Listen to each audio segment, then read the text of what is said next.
First of all, I want to say that I am very deeply honored for the use of a quotation from my book in the conference theme.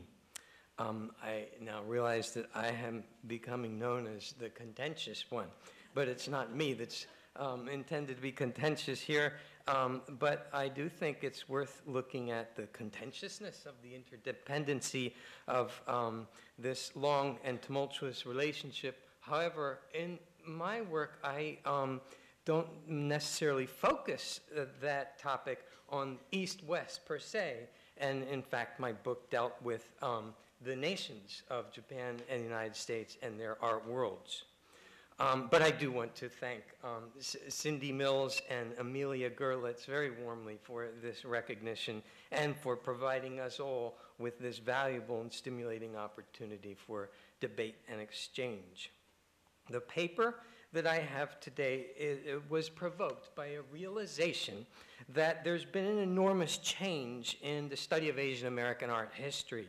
In the 1990s, if you recall the catalog from the Zimmerli Museum at Rutgers University, Asian tradition was seen as a very fascinating quality, a definitive quality of Asian American art. And this was regarded as a welcoming decentering of American art's Eurocentrism. But in the last 10 years, and I'm probably part of this, Asian tradition has been viewed with increasing skepticism insofar as it serves as this purpose in the study of Asian American art history. It's associated with racialization of art, and instead, people like Elaine Kim have very influentially recommended situating Asian American art history in an interstice between mainstream American and Asian American, as opposed to Asian cultural traditions. But this has left us with a problem. If we reject all concepts of Asian tradition, or even Asia, from the study of Asian American art history, we have a problem because the term and epistemological category of Asian American did not exist in the mid-20th century.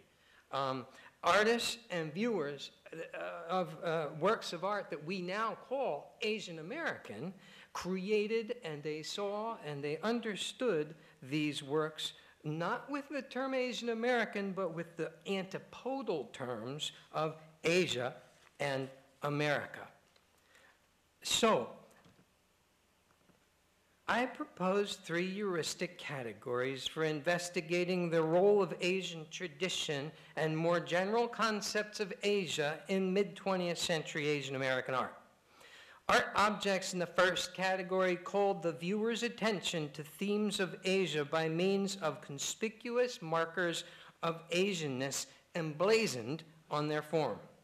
This was achieved by the incorporation of symbols, motifs, titles, materials, or techniques associated with Asia in American perceptions. A second sort of Asian American art is characterized by an absence of references to Asia or Asian tradition. But although we may determine that an artist did not intend to refer to Asia in a given work of art, and we may even corroborate that intention with an art historical judgment that there is no Asian presence in that work of art, nonetheless, racially determined readings of such works frequently projected a ghostly presence of Asia into their forms or content. In a third category, Asian American works were endowed with veiled references to Asian content, sometimes only recognizable with the aid of supplementary texts explaining the relationship of the work to Asian culture. This often entailed creative combinations of Asian-associated forms with forms alluding to other cultures. To investigate this three-pronged optic of Asian American art, I turned to a sequence of 4 Japanese American painters working in the mid-20th century. The first 2 modes of Japanese referentiality were more prevalent in the early 20th century, though emblazoned signs of Japan became scarce during the war years when Japanese American artists were not surprisingly more inclined to remove references to Japan from their works. After the war, however, veiled references came into favor in the context of abstract expressionism. Chiura Obata's paintings were emblazoned with references to Japan. American admirers of his work, prompted by Obata's own statements, were aware that he had been trained as a painter in Tokyo and that he imported the silk, ink, and pigments for paintings like this from Japan. If they did not see how the gold leafing on the edges of these tongues of flame relate to gold clouds and cresting waves of Edo period art, the fact that it was a hanging scroll with an ornate brocade mounting, not visible here, identified this painting with East Asian tradition. Thus, the San Francisco Examiner described Obata's paintings in 1932 as pure Nippon, while professing fascination for the appearance of, quote, America contemplated through the eyes of an Oriental. Obata's style, however, was not completed before his arrival in the U.S. He developed it over many years of residence in the Bay Area through negotiation with his American environment, which included virulent anti-Japanese racism. This menace could not be pacified by the beauty of pure Nippon, but many European Americans in California were deeply enamored of Obata's work because of its combination of beauty, skill, and materials seen as Japanese. The artist Worth Ryder was himself influenced by Obata to become a devotee of Japanese ink painting, and moreover, was instrumental in the appointment of Obata as his colleague on the faculty of the Berkeley Art Department. Thus, the appeal to European Americans of the mode of Japanese tradition that Obata developed in California as well as Japan had tremendous consequences for Obata. It secured the amity of individuals like Worth Ryder in an environment of anti-Japanese racism and won him honors and success among California art cognoscenti. The idyllic quality of Obata's art was not disabled entirely, but transformed by his imprisonment by the War Relocation Authority as an enemy alien in 1942, first at makeshift provisions in California, then in desert barracks in Utah. The glorious, flamboyant sunset remains an object of lavish aesthetic attention, but it has become the backdrop to a water tower referencing the camp where Obata was incarcerated by the state on account of his racial and national identity. Miné Okubo, the painter of Mother and Cat, obtained her master's degree in Obata's department at Berkeley in 1938. Okubo was Nisei, second-generation Japanese American, and was probably aware of Professor Obata's advice to Nisei, quote, "Since you have received the blood of Japanese people, I hope you would search deeply for Japan.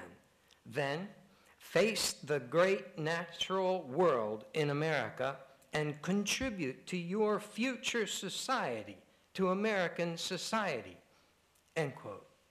Thus, Obata urged Nisei to do what he presumably attempted in his sunset, transcend American racism with a Japanese racial aesthetic that articulates the beneficent magnanimity of nature. In Her Mother and Cat, however, Okubo seems oblivious to Obata's values. Indeed, rather than study with Professor Obata, Okubo had trained under other faculty at Berkeley in techniques of fresco and mural painting, which led to a stint working under the Mexican muralist Diego Rivera.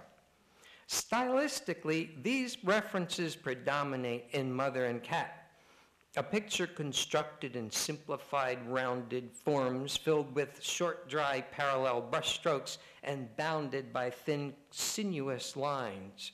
Moreover, the gently warped perspective and anatomical deformation give the painting a naive style, resembling that of modernists interested in American folk art.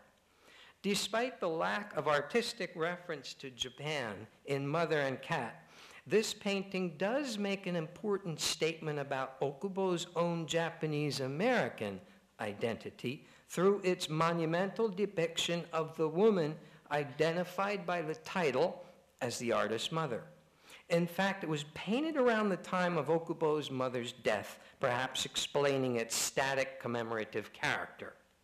Obata's comment, "You have received the blood of Japanese people," is a reference to family and racial ties to the Japanese nation. And Okubo's mother was perhaps the artist's most tangible link to Japan.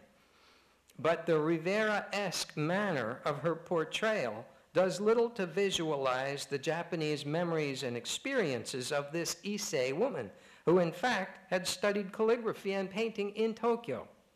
Rather, Okubo shows her mother clasping a Bible in her powerful, sensuous hand and reigning with reassuring calm over an idyllic view of the rural California town where the artist grew up. But whereas Obata invested a deep faith in the rich colors of the sky, Okubo funnels the darkness from the sky's dust clouds inside the bodies of these victims. The internment experience moved the artist to develop extraordinary bonds of empathy with members of her Japanese-American community, and she expressed these powerful feelings through a modernist language of expressive draftsmanship. Yasuo Kuniyoshi also darkened the faces and depressed the spirits of his figures, evoking associations with the Japanese enemy status that alienated him from his environment at a time of total war. But expression of this experience is left vague enough to permit more universal thoughts of the tragedy of war. A vagueness of reference necessary in wartime America, where the sympathetic expression of specifically Japanese or Japanese-American suffering caused by American aggressors would have been unthinkable. Kuniyoshi's painting is just as remote from Obata's obvious references to Japan or Japanese tradition as Okubo. But unlike Okubo, Kuniyoshi's painting is remote from Japanese America as well. Okubo created her charcoal drawing while she was herself living among fellow Japanese Americans at the desert barrack camp in Utah. Though she did create her more humorous and well-known comic narrative Citizen 13660 with European American viewers in mind, Okubo probably had little expectation of a broader audience for her more grim, expressionistic charcoal studies such as this.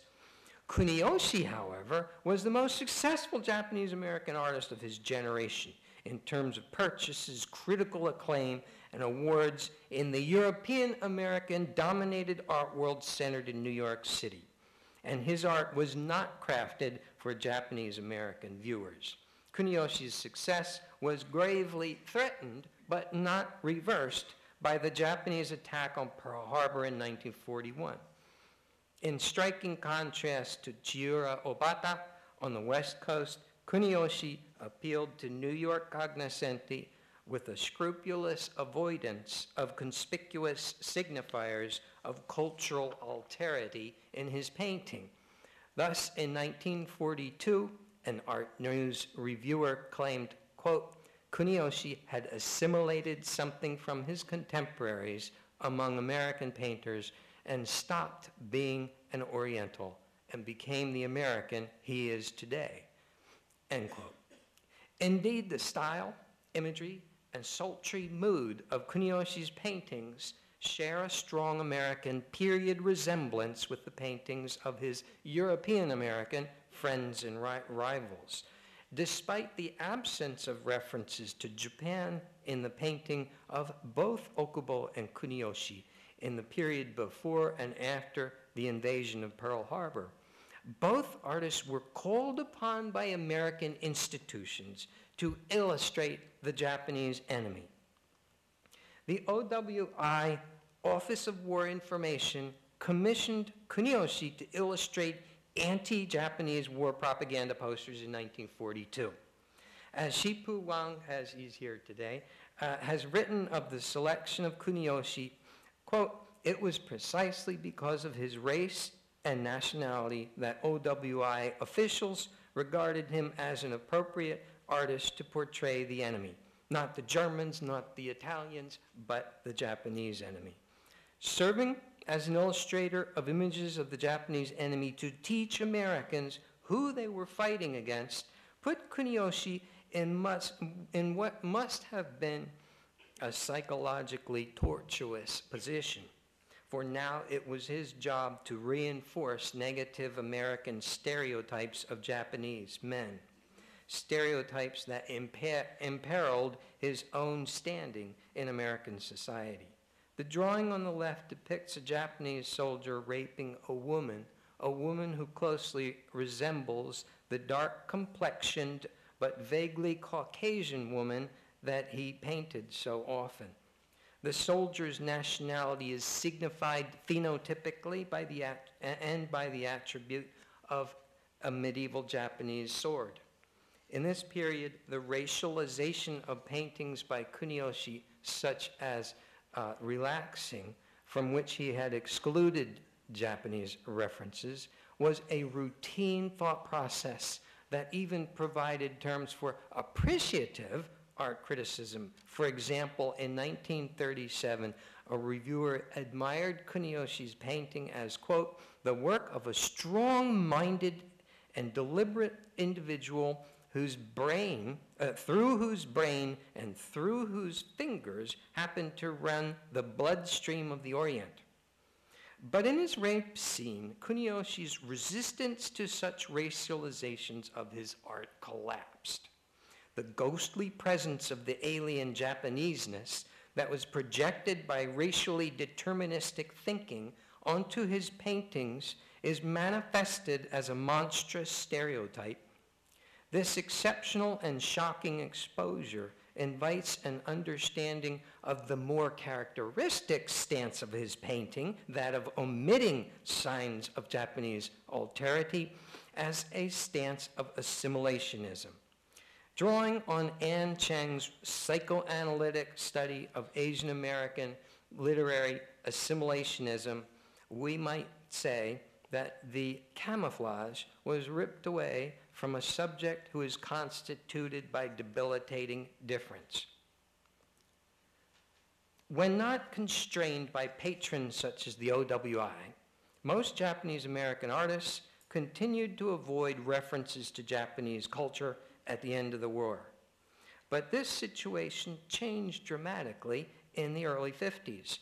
Disempowered by war defeat, Japan became an attractive field for American cultural consumers, including scholars, avant-gardists, and souvenir hunters. Naturally, this broad interest in Japan impacted Japanese American artists and their ambitions for success in the New York art world. For the same racial determinism that led American cultural leaders to believe that a Japanese American artist would be uniquely suited to represent the Japanese enemy, now presupposed that Japanese American artists were valuable sources of information about the fascinating mysteries of such Japanese cultural properties as calligraphy, Zen Buddhism, and ink painting. The first post-war wave of American interest in such Japanese topics crested in the mid-1950s, coinciding with the emergence of second-generation abstract expressionist painters. In this context, numerous European American as well as Asian American artists developed innovative ways to endow their abstract paintings with elements of Asian culture. One such artist, Mike Kanamitsu, was groping his way toward an original painting style when the advice of his friend, the painter Ad Reinhardt, provided a critical catalyst. Later, Kanamitsu would recall Reinhardt as an erudite scholar knowledgeable in all fields of Asian philosophy and culture. Reinhardt's advice was, quote, "Don't go along with that crazy Jackson Pollock. You're not an expressionist, you're a natural, romantic impressionist." This enigmatic injunction prompted Kanamitsu to investigate relationships between his gestural abstraction and the East Asian art of calligraphy.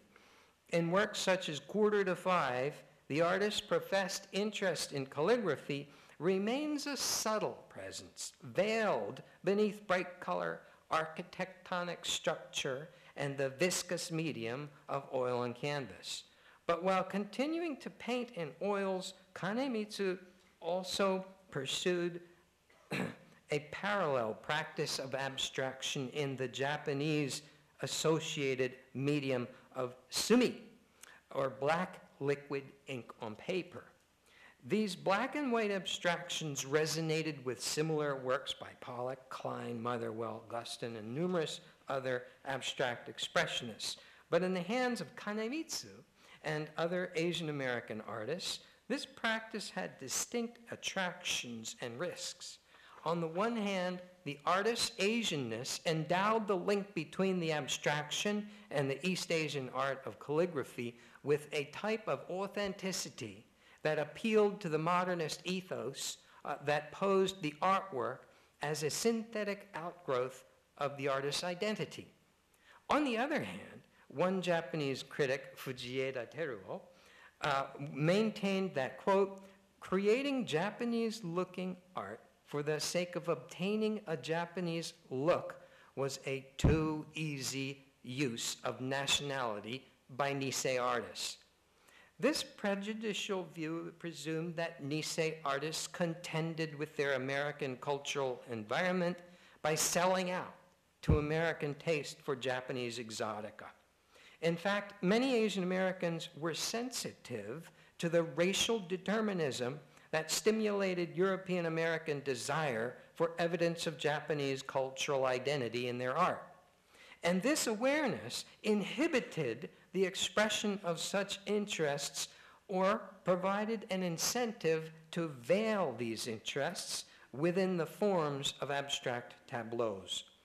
Still, Kanamitsu said that he felt a powerful attraction to calligraphic abstraction, and he attributed this attraction to the sense of nostalgia due to his long years of residence in the United States away from Japan. This emotion-laden distance from Japan endowed Kanamitsu's veiled calligraphic abstraction with a personal significance that surely differentiated it from similar works by European American painters like Robert Motherwell, as well as Japanese artists like Morita Shiryu. The four artists considered here illustrate patterns in the development of Japanese American painting that resonate broadly through the careers of many others. Chiura Obata's Setting Sun exemplified a tendency in his time to deliver accentuated markers of Japan, and this proved to be an effective way to contend with an American environment defined by a fascination for a particular view of Japanese aesthetics, as well as anti-Asian racism. Both Miné Okubo and Yasuo Kuniyoshi rejected Obata's recommendation to seek Japanese aesthetic solutions for racism in America, and both excelled in their practice of mainstream styles of their day. But although their works tended to refuse Japanese referentiality, both were chosen for the task of visualizing Japan, so-called Japan, on account of their race, and both obliged by producing racialized images.